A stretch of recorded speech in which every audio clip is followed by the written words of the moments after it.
संभाजी ब्रिगेडचे नेते प्रवीणदादा गायकवाड यांच्यावर झालेल्या भयाड हल्ल्याबाबत जिल्हाधिकारी यांना निवेदन।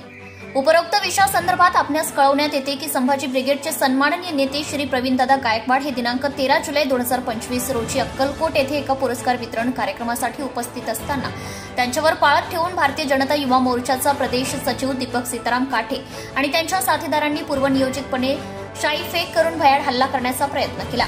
गेल्या काही महिन्यांपासून याच भाजपच्या गुंडांकडून संभाजी ब्रिगेड संघटनेचं नाव बदलून धर्मवीर संभाजी ब्रिगेड करावे, अन्यथा घरात घुसून मारू अशा उघड धमक्या देण्यात आल्या होत्या। एखाद्या मर्दाला एकट्यात गाठून हल्ला करणे ही नामर्दांची कृती आहे। भाजपाचा पदाधिकारी असल्याने सोलापूरकर आणि कोरटकर यांच्याप्रमाणेच त्यांच्यावरही सरकारने कोणतीही कारवाई केली नाही हे यातून स्पष्ट होतंय। हीच आधुनिक पेशवाई आहे असे वाटते।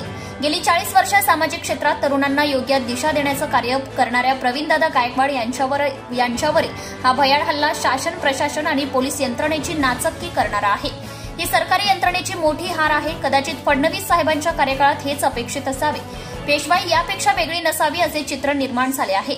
अलीकडेच राज्य सरकारने राज्यात जनसुरक्षा कायदा मंजूर करून डाव्या विचारांच्या संघटनांवर कारवाई करण्याचे संकेत दिले आहे। या पार्श्वभूमीवर उजव्या विचारांच्या संघटनांकडून केली जाणारी ही दादागिरी अत्यंत निषेधार्ह आहे। या घटनेची सखोल चौकशी करून दोषींवर तात्काळ आणि कठोर कारवाई करावी ही नम्र विनंती। तसेच या घटनेची दखल घेऊन तातडीने प्रेस नोट काढून यावर स्पष्टीकरण द्यावे। प्रतिनिधी Syed Mateen. Subscribe now and press the bell icon. Never miss an update.